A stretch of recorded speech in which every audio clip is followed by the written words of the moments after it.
Olá, pessoal que está acompanhando aí o canal.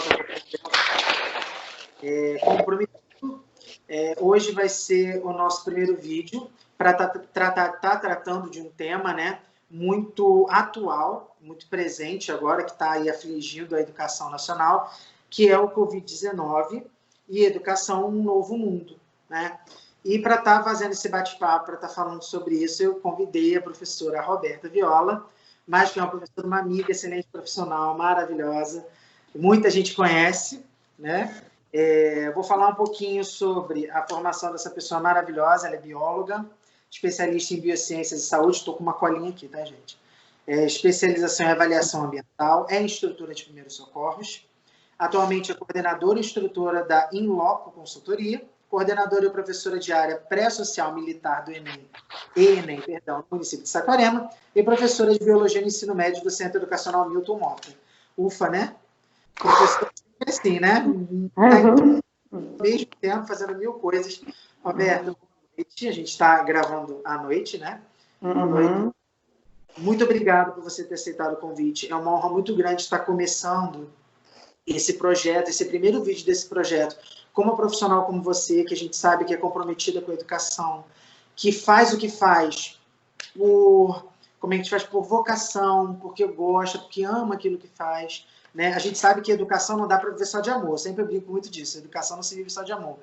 Mas como trabalhar sem amor, principalmente na educação. E você é conhecida por esse amor que você tem à sua profissão, ao seu ofício, e as pessoas falam muito isso. Então, eu queria muito agradecer, tá? Por você ter aceitado, tá? Nós vamos falar de 5 temas que eu e o Roberto já demos uma breve debatida, né, Roberta?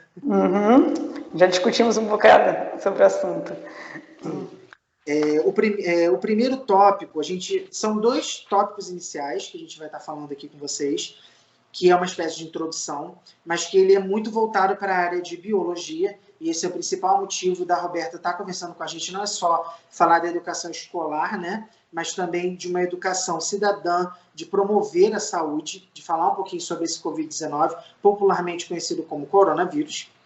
E aí, o nosso primeiro itemzinho, o nosso primeiro tópico, seria Covid-19, o que é? Então, Roberta, eu queria que você falasse um pouquinho para a gente de o que é esse Covid-19, como é que se contrai esse vírus, quais são as formas mais fáceis e quais são os principais danos que ele pode causar no organismo da gente, no organismo humano. Bom, Yuri, boa noite, obrigado pelo convite. A gente fica muito feliz de ver novos educadores, né, cheios de oxigênio para agregar a educação brasileira. A gente precisa realmente de pessoas como você, porque a gente já vai, né, do meio caminho para lá, e a gente precisa muito que vocês continuem esse processo educacional de transformação, ainda mais agora com esses novos caminhos que nós estamos tomando. Para dar entrada aí nesse assunto que você está falando para a gente, acho que a primeira coisa que a gente precisa diferenciar é o que é o Covid, né, o que é a Covid, na verdade. O termo Covid-19 significa doença do coronavírus. E o 19 é porque ela foi identificada em 2019, então a gente determinou esse nomezinho. E essa doença é causada por um vírus, que é o coronavírus, em especial, né, o SARS-CoV-2, que é um vírus específico. E esse grupo do coronavírus, são 7, existem muitos vírus, eles são identificados desde 1960, e a gente tem 7 tipos virais deles que são muito expressivos, porque eles saem dos animais, dos grupos animais, e migram para a espécie humana, né? Pelos saltos de contato com a espécie humana, a gente tem contato com animais silvestres. E os 3 mais conhecidos é o da síndrome aguda respiratória, que causou muitos danos em 2002 na China, né? O que causou, né, o MERS-CoV, que causou, né, muitos danos na região do Mediterrâneo, e esse agora que chega da China para a gente, né, que é o SARS-CoV-2, né, que é o síndrome aguda respiratória do coronavírus 2, que é uma mutação daquele lá de trás. E esse vírus, ele é um vírus a gente chama de vírus zootrópico, porque ele é característico dos animais, ele dificilmente vem à espécie humana, e quando ele vem à espécie humana, ele causa esses danos todos, ele causa esses estragos todos que a gente tem visto. Ele é um vírus de alta transmissão e de baixa mortalidade, O problema é que essa alta transmissão, ela acaba causando grandes quantidades de morte de uma vez só em pessoas que são suscetíveis. Né? E qual é a principal forma de transmissão? São os que a gente chama hoje atualmente de aerossóis, que são os perdigotos, né? Que é o contato, né? com esses elementos, né? Que advém da tosse, do espirro, da fala.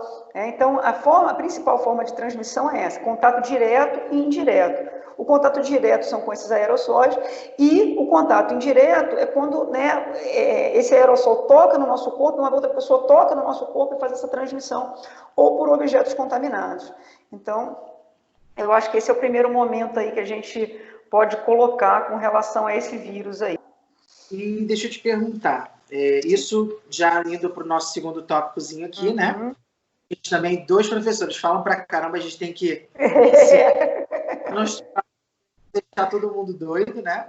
A gente colocou aqui medidas mais eficazes para se proteger da contaminação. Eu até falo aqui de vacinas, remédios, hábitos de higiene, e uma coisa que até a gente, na nossa conversa, antes de gravar o vídeo, a gente falou um pouco, que você achava muito importante das pessoas saberem a diferença entre distanciamento social, isolamento e a quarentena. Posso. O que acontece hoje é que a ciência hoje pede 2 coisas, na verdade 3 coisas. Distanciamento, higiene e vacina. Isso chama-se prevenção. A saúde pública, ela se faz com base na prevenção. E a gente às vezes não quer falar de política, sabe, Yuri? Mas falar de saúde é falar de política. E hoje, a nossa saúde, a gente tem o SUS, que é o Sistema Único de Saúde, que ele batalha por essa prevenção porque é a medicina mais eficaz e menos custosa, né? Ela é muito mais barata. Só que a gente aprendeu, em algum momento da nossa vida, que a gente tem que se medicar para absolutamente tudo. Então, quando você entende que você tem que se medicar, você entende que você ficou doente para se tratar. A medicina do coronavírus, para a Covid, ela é a medicina de prevenção. Então, a gente precisa da prevenção primeiro, porque aí eu dou tempo para o Sistema Único de Saúde e dou tempo para a pesquisa fazer aquilo que é o mais importante, se preparar para um processo e preparar uma vacina. Distanciamento, isolamento, quarentena e o lockdown são coisas distintas. Distanciamento social preventivo é o que a gente está vivendo e deveria estar vivendo já somente durante 15 dias. Sim. O distanciamento eficaz, e ele é tão importante, quando ele é funcional, a gente acaba nem percebendo que ele foi funcional, porque as pessoas não ficam doentes. E as pessoas que não ficam doentes, significa que o distanciamento deu certo. O segundo momento desse processo é o isolamento. O isolamento significa que eu já tenho pessoas com suspeita de estarem doentes e aí a gente isola. O terceiro momento, né, desse processo de distanciamento preventivo já é a quarentena. A quarentena eu tenho pessoas confirmadamente doentes. Então elas têm que ficar isoladas do todo. Né? E, por fim, a situação de lockdown, que ela deveria ser na verdade, o primeiro processo da gente, né? Aqueles primeiros 15 dias lá, quando a gente foi decretado esse distanciamento, lá no dia 13 de março, que era assim, fica todo mundo em casa, não sai ninguém 15 dias, porque aí depois a gente começa a liberar os ditos serviços mais essenciais, além da medicina e da alimentação, entendeu? E aí você perguntou sobre prevenção, né? Eu falei das 3 questões, né? Do distanciamento, da questão da vacina, que é uma coisa que está sendo construída e ela pode levar de 6 meses a 2 anos para ser construída, e no nosso país isso vai demorar, porque como a gente não está respeitando o isolamento, o vírus está dando saltos mutacionais muito rápidos. Então, ao invés de eu achar para uma coisa, eu vou ter que achar para muitas coisas agora. Com relação à higiene, eu tenho 2 tipos de higiene, a higiene coletiva e a higiene básica, pessoal. A higiene coletiva, ela é o distanciamento. Ficamos distantes, não contaminamos o espaço, ela é importantíssima nesse sentido. E a higiene pessoal, ela vai se dar com relação ao uso da máscara, que ainda a gente só pode... o uso da máscara, eu vou falar por mim, eu fui contra durante um tempo, porque ela era o credenciamento de você ir para a rua, porque as pessoas achavam que colocar a máscara, você tinha que ir para a rua, não, tinha que ficar em casa, não sai, né? Tem que ficar em casa. Agora não, agora é necessário. Então você tem que estar com a máscara e, se necessário for, dependendo do espaço que você tiver, o uso da luva e da viseira. Eles são importantes, né? Então, esse é o princípio básico do isolamento individual. E com relação à higiene, sabão, né, sabonete e água corrente, né? Sabonete que não tenha, sejam aqueles sabonetes com creme, que tem com hidratante, né? Os antibacterianos nem pensar, é sabonete comum mesmo. A sua higiene pessoal, chegou em casa, coisas que a gente às vezes aprendeu lá atrás com os nossos avós, tira o sapato, né? Não vai direto para o quarto, toma um banho antes. Então isso agora tem que ser feito, né? Higienizar as coisas quando chegar em casa. E o uso do álcool. A gente usa o álcool 70 porque o álcool 70 ele tem maior quantidade de álcool, menor quantidade de água, e por isso ele tem esse poder de dissolução da membrana, da cápsula que envolve o vírus, né? O sabonete também faz a mesma coisa. O sabonete, inclusive, a gente indica que, além de ser muito mais barato, ele é mais eficaz porque você ainda faz a questão da fricção nas mãos com a água. Então, você limpa com mais, você faz a higiene com mais eficácia. O álcool, a gente tem pedido, inclusive, deixa eu só explicar um pouquinho, que a gente tome muito cuidado porque a gente está usando o álcool em casa. Então, as pessoas estão passando o álcool na mão e indo para a cozinha. As pessoas aumentaram, a gente aumentou o número de queimaduras e tudo que a gente não precisa agora é ir para o hospital. O álcool em gel, ele tem causado esse tipo de danos, porque o gel que está ali, ele mantém o álcool sem evaporar. Na rua, esse álcool em gel ele é importantíssimo, mas dentro de casa, evita ao máximo usar o álcool. Usa o sabão com água, o sabonete com água. Tá bom? Isso é ótimo, isso é muito importante a gente estar tocando nesse assunto, porque a gente sabe que muitas pessoas não levam a sério, que as pessoas não estão respeitando esse período de afastamento, né, de estar aí ficando mais em casa, de se proteger.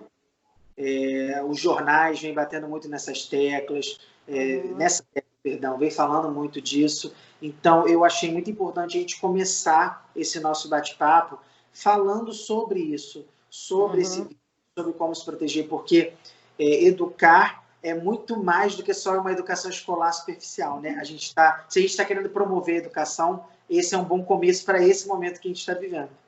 O próximo tópico que eu tinha separado aqui, a gente conversou, seria educação, modificação dos processos educacionais diante da pandemia. O que é isso daqui?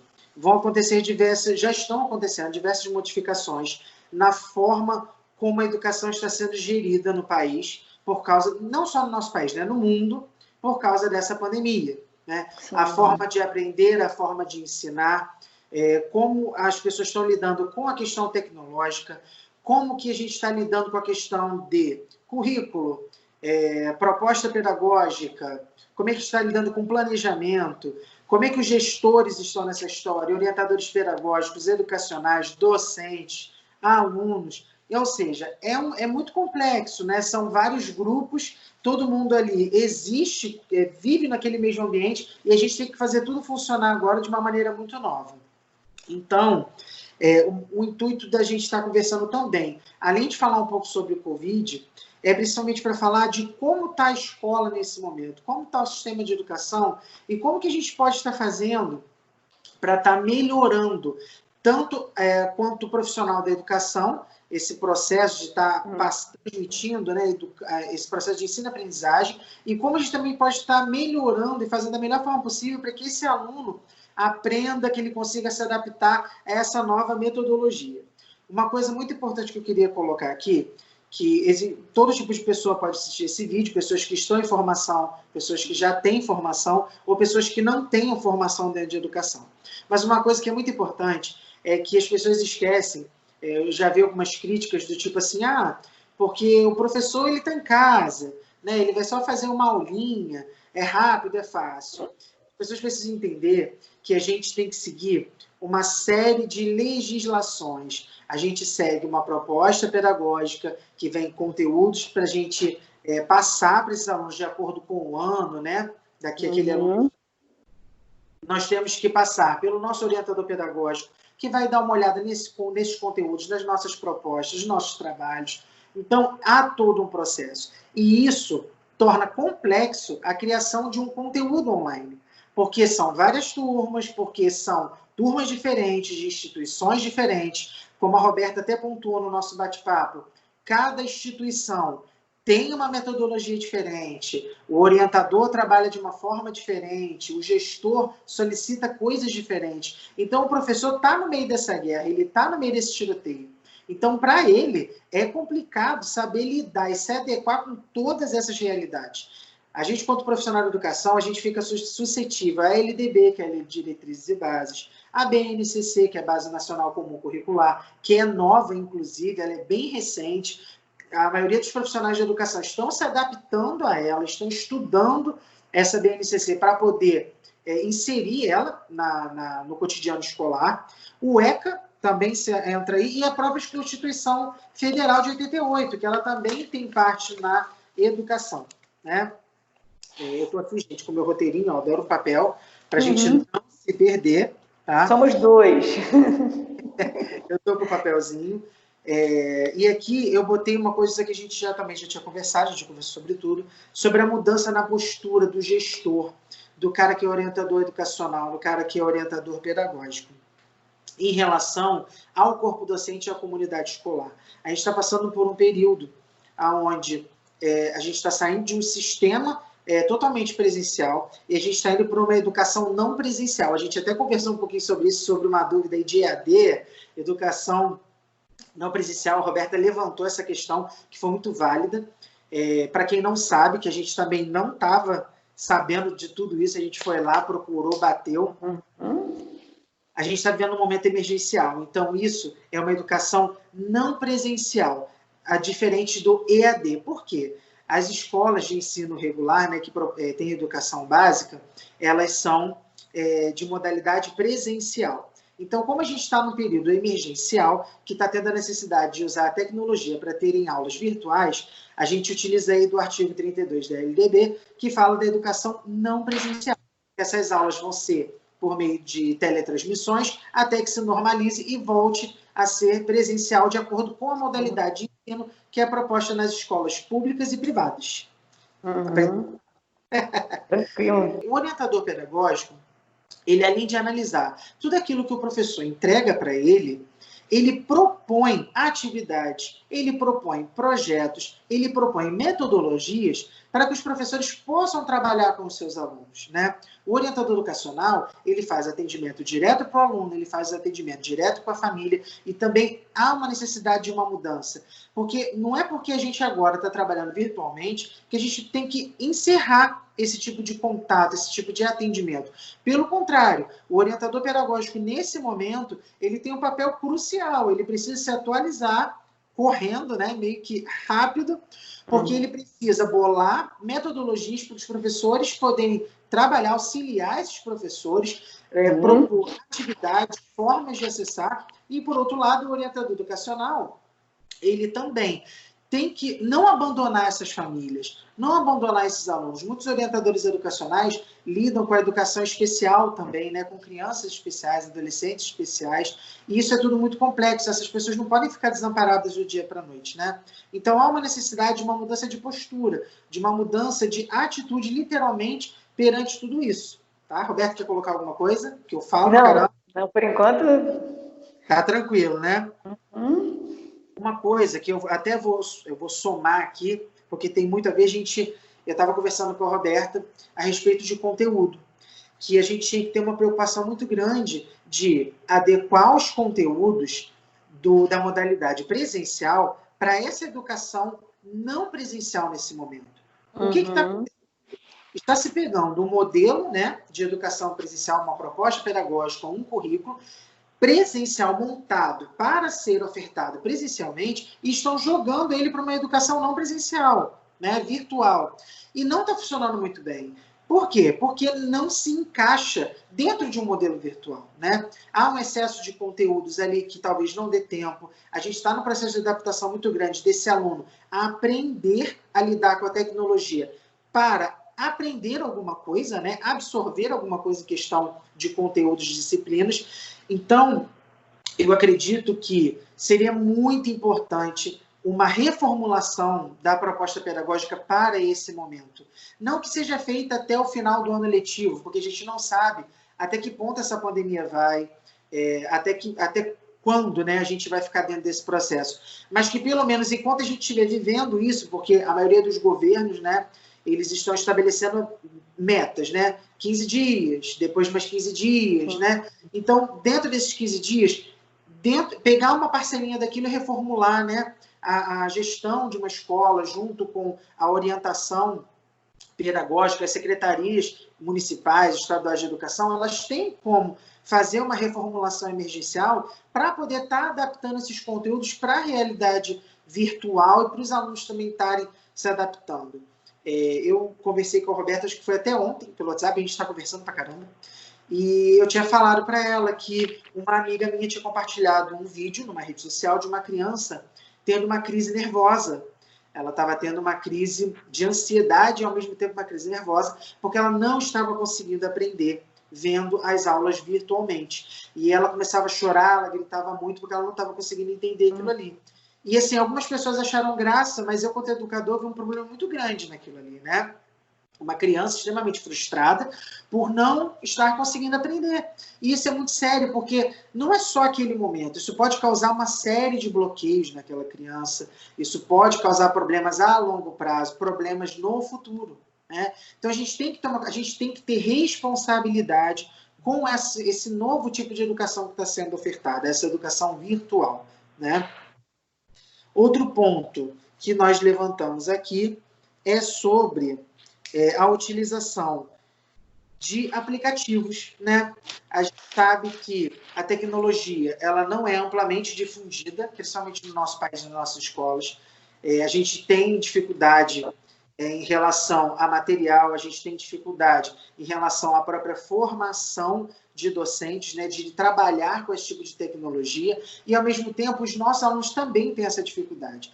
E existem ferramentas, aplicativos que a gente pode estar usando para ajudar nesse processo aí. Eu até separei um nomezinho de aplicativo que ele se chama Kahoot. Eu conversei com o Roberto, que é um aplicativo muito legal. Ele é um jogo de perguntas e respostas que você consegue fazer em tempo real com uma transmissão virtual, como a gente está fazendo aqui agora. A gente poderia fazer uso desse aplicativo, lança uma pergunta, quem estiver participando da nossa transmissão consegue responder e a gente faz um joguinho aí de pontuação, quem acertou mais, quem não acertou, dá um troféu, né? Isso é muito interessante, porque é estimulante, né? Torna o processo de ensino-aprendizagem gostoso, né? Leve. E mais acessível, né? Ele fica mais acessível para o aluno, né? Sim, é mais acessível para o aluno e para a gente, né? Porque a gente também não está sendo fácil, é um processo doloroso, né? E foi tudo muito rápido, então acho que tudo é gostoso para todo mundo, né? Então, assim, que principalmente os orientadores possam usar dessas ferramentas com os seus professores para estar ajudando aquele professor que está com dificuldade de fazer uma coisa nova, de inovar numa aula virtual. Um aplicativo pode salvar aí totalmente uma dinâmica de ensino. E a gente vai entrar num ponto aqui muito incômodo e muito triste, que é a desigualdade social, que a gente já sabe que existe em longa escala. Quem é professor de sala de aula, como é o caso da Roberta, que está aí de frente nessa guerra, a gente vê, é claro, a gente vê essa desigualdade social, principalmente o professor que trabalha numa rede privada, trabalha numa rede pública, é uma diferença muito grande. E por que a gente está falando um pouquinho de desigualdade social? A gente está falando de desigualdade social por causa da dificuldade de acesso às aulas virtuais e ao material. Muitos alunos, o nosso Brasil é enorme, a gente sabe que tem estados, cidades que são muito pobres e que alunos não têm acesso à internet. E como esses alunos estão estudando? Como que ele vai ter acesso às aulas, a conteúdos, né? E aí a gente acha que todo mundo tem acesso a um produto tecnológico virtual, um celular, um computador, um notebook, tem internet em casa, né? Ou tem um bom plano de dados, mas essa não é uma realidade geral do brasileiro, né? Não é uma maioria. E a gente tem que pensar muito nisso, né? De que formas que a gente pode trabalhar. E numa conversa com a Roberta, ela falou sobre o acesso ao WhatsApp. Eu queria até que você falasse, Roberta, um pouquinho sobre como você falou para mim do sistema de vídeo no WhatsApp, porque eu achei interessante, porque às vezes aquele aluno não está com tempo ou não tem como fazer uma live, participar de uma live sua. na escola, né, ao vivo. Mas ele tem um WhatsApp, por exemplo, e eu queria que você falasse um pouquinho como que você utilizou essa ferramenta de WhatsApp para estar levando conteúdo, para estar ensinando alguma coisa. Bom, eu acho que tem muitas coisas para a gente. Eu vou acabar sendo, acho que, um pouco repetitiva na sua fala, mas com um pouquinho do meu olhar. A gente deixou um mundo, né, com uma cara 60 dias atrás. Nossa, 60 dias é muito tempo já, né? Tem 2 meses que a gente já está afastado desse mundo. E esse mundo, ele mudou de cara muito rápido por conta dessa situação de pandemia que nós vivemos. E aí a gente precisa dessas adequações, como você fala o tempo todo, né? E elas são extremamente necessárias. O que estava acontecendo há 60 dias atrás é que a gente se acostumou com um espaço que ele era pouco modificável. E com essa pandemia, ela veio dizer para a gente que tudo é assim.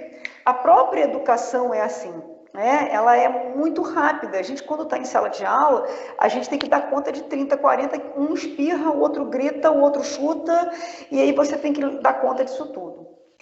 E aí, com esses novos caminhos, com essas novas adequações, eu acho que a primeira coisa que me causou um pouco de desconforto foi porque a gente teve que lidar com uma situação que a gente, de alguma forma, já estava exposto, que a gente já conhecia, mas que a gente não se permitiu por N motivos, que é essa tecnologia, sabe, Yuri? A gente teve acesso a esses aplicativos, a gente teve acesso a esses softwares, a esses programas, mas a gente não se familiarizou com eles. Por N questões, né? Porque a mesma escola que promove a educação, que promove o aprendizado, ela afasta a gente, às vezes, um pouco de estar nesses novos caminhos, né? Porque a gente é tão ocupado, tão imerso no preparar a aula, no adequar, no ajeitar, que a gente acaba esquecendo um pouco disso. Né? Eu não vou nem fazer a crítica, porque não precisa. A gente sabe que a gente, às vezes, consegue ter acesso. E aí, com esses primeiros 15 dias que foram dados de distanciamento, ao invés, né, eu vou falar, eu tenho 3 experiências, na verdade, de vivência, e todas as 3 são muito diversas. Eu acredito que, né, uma delas tem dado muito certo. Esses primeiros 15 dias, eles tinham que ser para planejamento, né? Bom, vamos ficar 15 dias parados.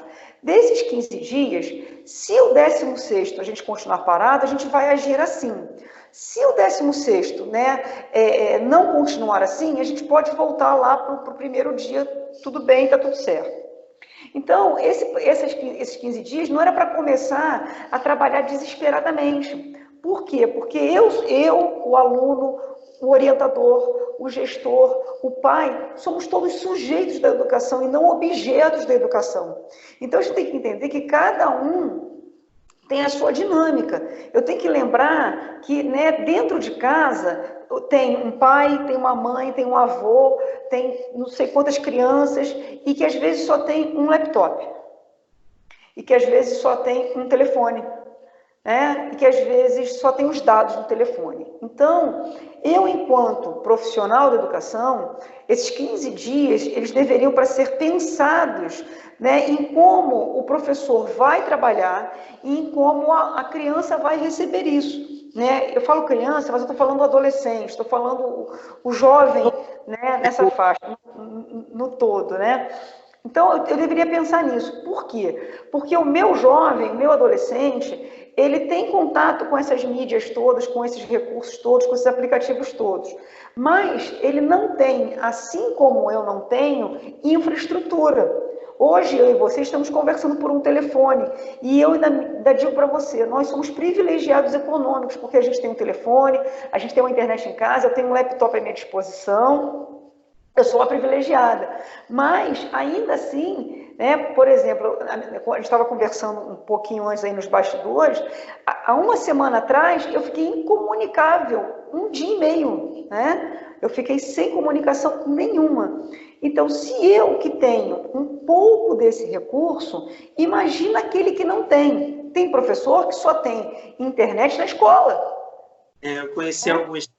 Entendeu? Tem professor que só consegue usar um Wi-Fi de forma livre na escola, porque ele não tem como ter em casa, né? Ah, Roberta, isso é impossível. Não, isso não é impossível, né? Isso não é. né?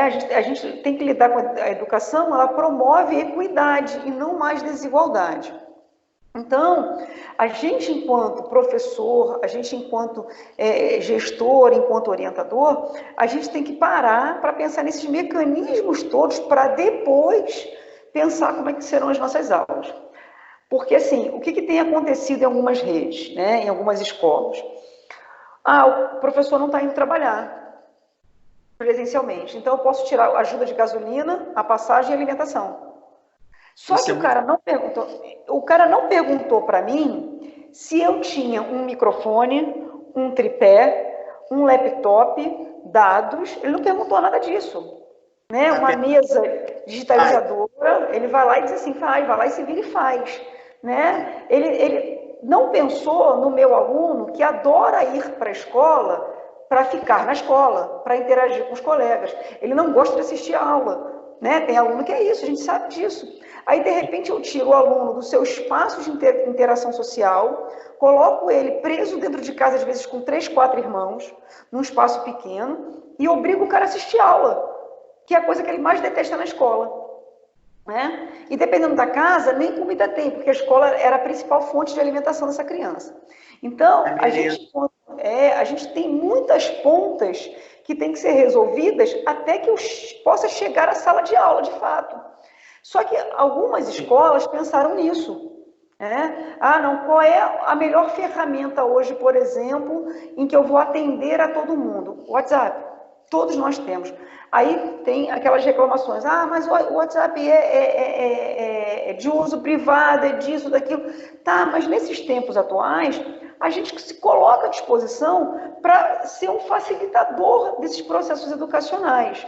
Então, acaba que dá certo. O WhatsApp deu num dos espaços educacionais que eu estou, né, a nossa coordenadora, ela, né, de forma muito, né, pensada, claro que os problemas foram aparecendo depois, porque vai sempre aparecer, ela criou um mecanismo balizador. Qual é o mecanismo balizador? Um grupo de WhatsApp, né, uma apresentação simples de PowerPoint e um áudio. Se você quiser construir um vídeo, você constrói o vídeo, coloca o link na página e o cara acessa por ali, depois vai lá para o YouTube, porque isso fica tudo em espaço virtual, então não pesa no telefone do cara. Pode pesar na rede de dados? Pode até pesar na rede de dados. Mas o cara não ficou sem o conhecimento balizador. Todos têm aquilo ali. Se ele conseguir olhar para o outro conhecimento, mais tarde, em outro momento, sei lá, num espaço que ele tem mais dados disponíveis, ele vai olhar. Agora, se eu obrigo, num primeiro momento, o cara só assistir um vídeo, Yuri, isso fica desigual, porque assim, eu vou ter que escolher, por exemplo, ou eu olho para a cara da Roberta, ou eu olho para a cara do Yuri, ou eu olho para a cara do outro professor. Que aula que eu vou assistir? Não, então eu prefiro assistir matemática e português, porque é a base para tudo. O resto, depois eu dou um jeito e assisto uma videoaula. Então, assim, um desses espaços que eu estou, ele teve todo esse cuidado. Ele pegou esses 15 dias, planejou, pensou, e aí fez dessa maneira, né? Ele disse assim, olha, se no 16º voltar à vida normal, dito normal, beleza. Se não, a gente começa a digitar aí por aí. Então, isso foi muito pensado. Nos outros espaços, estão se organizando, porque como eles trabalham com plataformas educacionais, eles acabam tendo que seguir um cronograma muito endurecido. Só que esses cronogramas muito endurecidos, eles são um problema, porque eles atendem a uma realidade e não atendem a nossa. A gente aqui fica engessado. E a gente fica engessado. O cara lá no Rio, por exemplo, ele tem acesso a uma quantidade de dados, a uma internet de alta velocidade, que nada emperra. E ainda assim já emperrou. A gente aqui não. Na primeira semana, eu quero ver alguém que não tenha reclamado, que não tenha ficado sem internet em algum momento. Essa questão da função do orientador, ela é exatamente para dar, a gente estava ali falando, né, o tal do balizador. Você me dá autonomia para trabalhar, Roberto, olha só, você faz do jeito que você quiser, mas a base tem que ser igual para todo mundo, porque não fica desigual. Então, todo mundo, né, vai ter acesso nesse novo mundo a esse conteúdo. Agora, se você vai gravar um vídeo só com áudio, só com a imagem da sua aula, isso é um agregador. né? Porque, vamos para o Zoom, né? Vamos para o Skype, vamos não sei para onde. O aluno tem isso.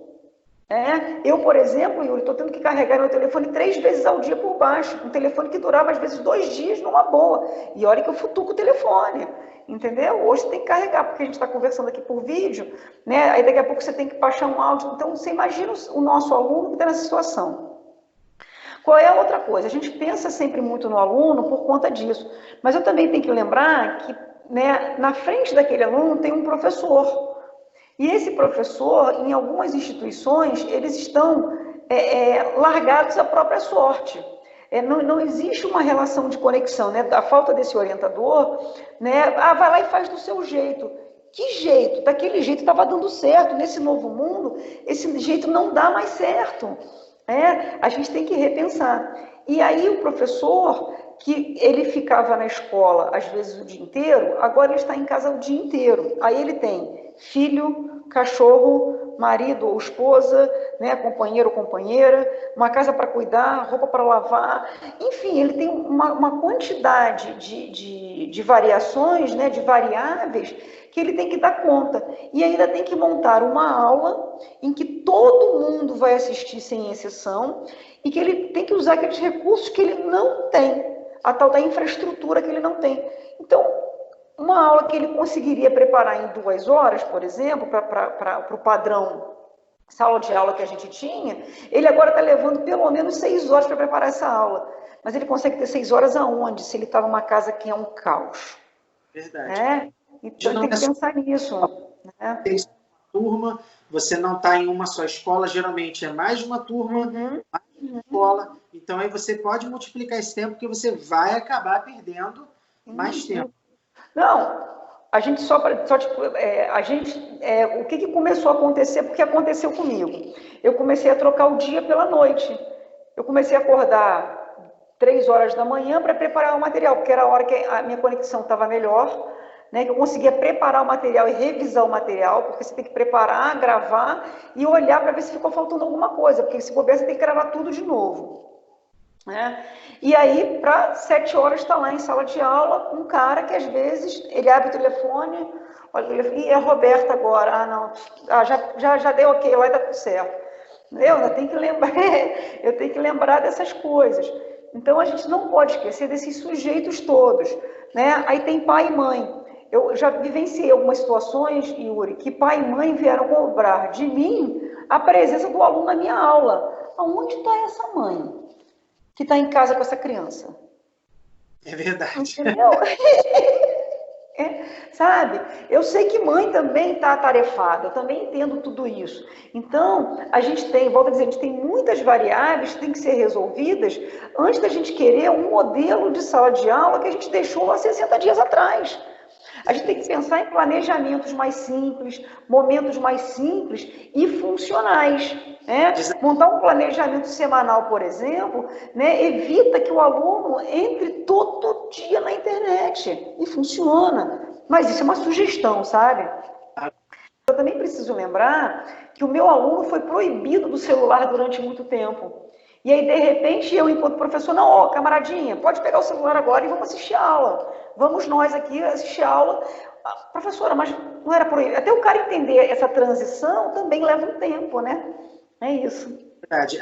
Sempre houve um não muito forte, né, ao uso de determinadas tecnologias pelo aluno na escola, né? E aí agora ele se depara com essa mudança, realmente é bem brusca.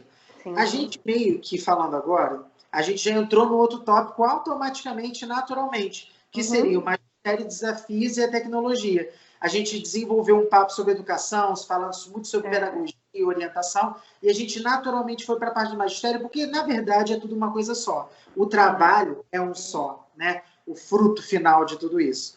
E aí eu tinha separado algumas questões aqui, mas que você já abordou muitas de uma maneira maravilhosa, né, quanto professora.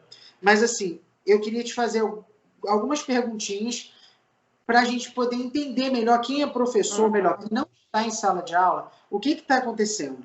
Hoje, Roberta, para você, quais são os principais problemas que você está encontrando quanto professora para dar uma aula virtual? Eu acho que o meu primeiro problema hoje, Yuri, é a infraestrutura. Hoje me falta infraestrutura, porque eu não tenho. O problema não é entrar, por exemplo, no Hangouts, não é entrar, né, no Skype, não é entrar, porque isso a gente acaba aprendendo em uma hora, né? Por exemplo, a gente hoje, eu expliquei, a gente falou da questão do Skype, né? Eu falei, olha, Yuri, eu não tenho Skype, eu tenho Zoom.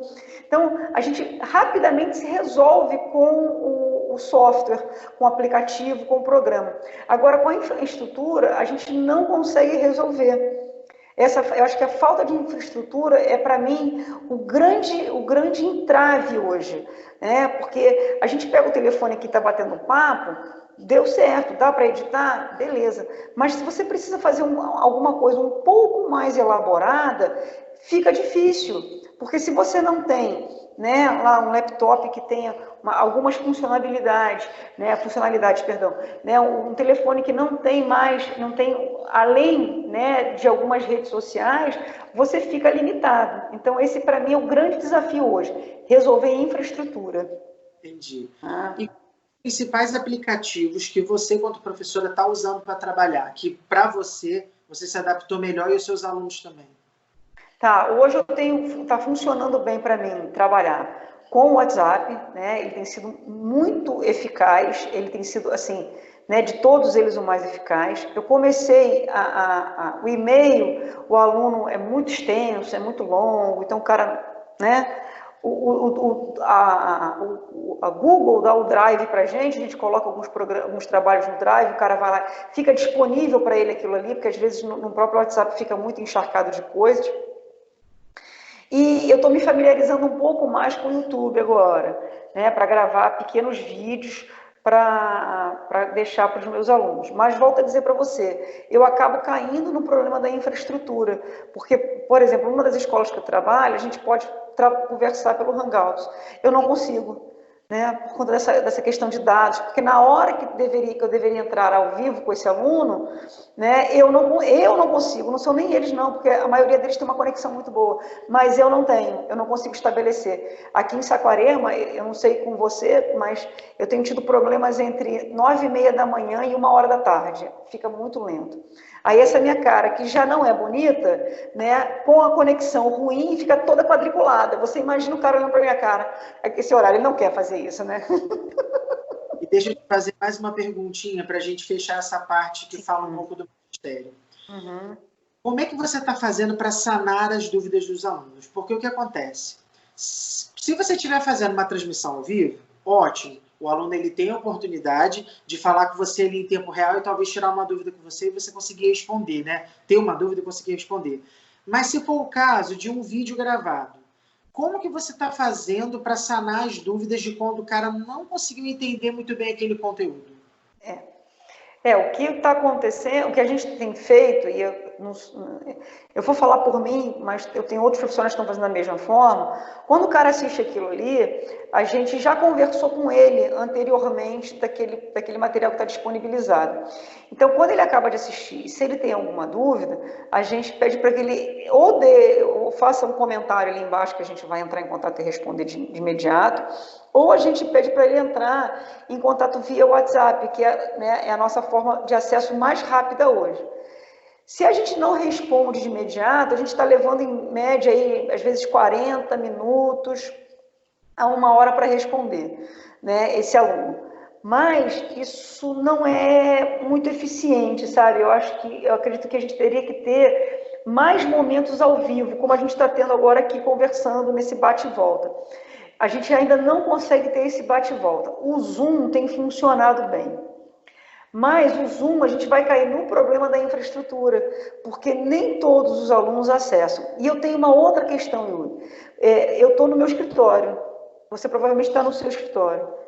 O meu aluno, às vezes, não tem lugar nenhum. Aí ele tem vergonha de abrir o Zoom, porque no fundo lá atrás, lá, não vai ter uma parede branca ou uma estante com livros. Vai ter uma parede cheia de panela, um monte de criança correndo, né, a mãe brigando. Então ele tem vergonha de abrir. Então eu tenho que pensar nisso também. Né? Então, eu acredito que o ao vivo seria muito bom, mas eu tenho que lembrar do desconforto do meu aluno. Eu tenho que lembrar dele que ele é o meu sujeito principal. É para ele que a gente está construindo essa coisa toda. Então, se ele se sente desconfortável, eu não posso expor esse cara, né? Então, porque eu ainda consigo pensar, a gente sentou aqui, teve uma conversa de bastidor, a gente se organizou, senta, olha, tá tudo certo, Lúcio, tá tudo certo, mas o nosso aluno não tem tempo hábil para isso. Ih, peraí, a Roberta vai entrar, peraí que eu vou correr para um lado. Não vai, o cara não vai fazer isso. Então, o vídeo com uma resposta posterior tem sido funcional nesse sentido de não expor o nosso aluno, entendeu? Respondi? Respondeu muito bem, e a gente ainda tem a problemática também que a gente estava falando do aluno que não tem acesso nenhum à internet, então ele está aí tendo que receber o conteúdo em apostilas, e tem que estudar sozinho em casa, né? Ler aquilo ali, tentar desenvolver alguma coisa. Isso torna tudo mais complexo ainda, né? Bom, eu vou para o último tópico, para a gente poder fechar, porque a gente está arrasando no tempo. E demanda de tempo mesmo. O educador sabe. Eu acho que a gente poderia ter aprofundado até muito mais, mas se a gente fizesse isso, a gente ia estourar todo o tempo. Essa é uma discussão que ela vai até, a gente pode amadurecer. Eu sei que a gente não falou, por exemplo, da educação infantil, que a gente até conversou nos bastidores, né, sobre a questão da educação infantil, a educação especial, né, nós não entramos nesses dois itens, mas eu tenho a intenção de fazer próximos vídeos que tratem desses assuntos separadamente, porque eles são extensos, né, demanda de uma atenção, então não dá para a gente falar tudo num vídeo só, né? E aí, como último tópico, a gente tem pós-pandemia, hábitos, rotinas e contato, né? E biologicamente, quais seriam os nossos novos e velhos hábitos dentro do espaço escolar? Como você acredita, Roberta, que quando isso tudo passar, porque se Deus quiser, a gente está orando aí que vai passar, como você acredita que deva ser essa rotina biologicamente falando, questão de higiene, de cuidados, o que você acredita que a gente deve adotar aí dentro das escolas?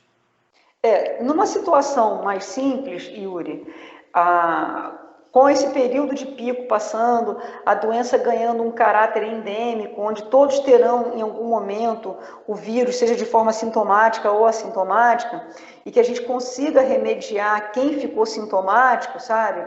Eu acredito que os cuidados de higiene que já estão sendo reensinados hoje, eles devam e tenham que permanecer.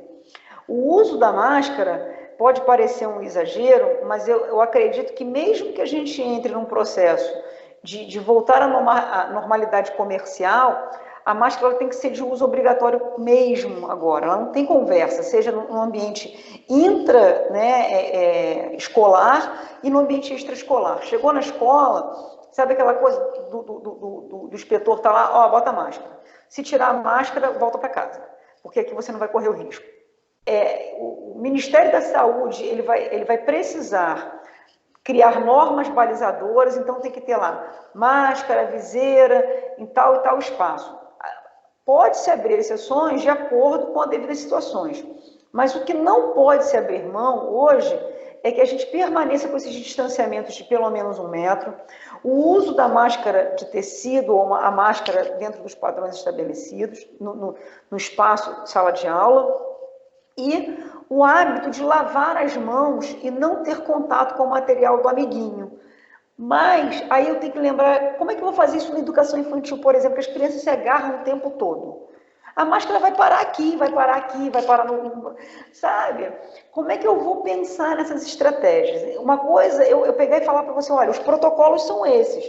Mas como que eu vou pegar esses protocolos e vou colocar nesses espaços, né? Então, assim, eu acredito que se a gente passa por esse processo de pico de pós-pandemia e a doença ganha caráter endêmico, o que a gente tem que fazer é continuar com os protocolos básicos de higiene. Eles têm que ser cobrados, eles não podem ser relaxados. O uso da máscara e dependendo do espaço escolar ou dos outros espaços, né? Dentro, não só em sala de aula, na cozinha, na quadra, enfim. O uso da máscara ele vai ser imprescindível, pelo menos nos próximos 6 meses pós-pico pandêmico. Entendeu, Yuri? É nisso que eu acredito hoje. Tá?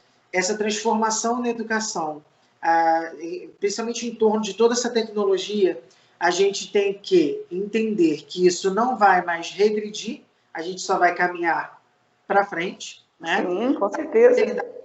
Com essa tecnologia, absorver isso, fazer com que o nosso aluno absorva, os responsáveis por esses alunos também absorvam, para a gente ter uma educação mais atrativa, mais eficaz, mais acessível de uma certa forma, porque a tecnologia ela pode trazer acessibilidade para muitas pessoas. A gente vê que, principalmente na educação especial, o uso da tecnologia é imprescindível para muitas coisas, e por que não nós também não fazermos um bom uso de tudo isso? Então, eu acredito que, nesse pós-pandemia, a tecnologia ela vai ter uma supervalorização, né?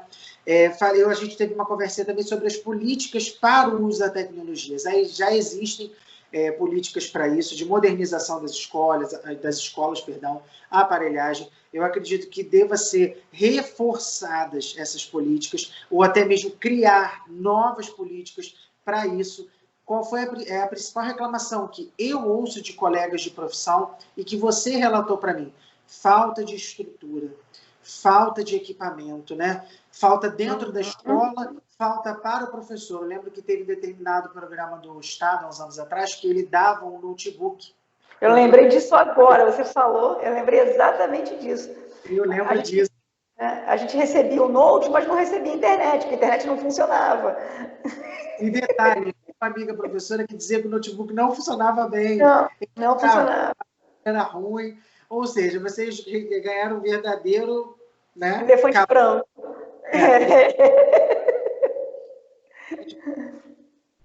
E uma coisa que também a gente falou, que é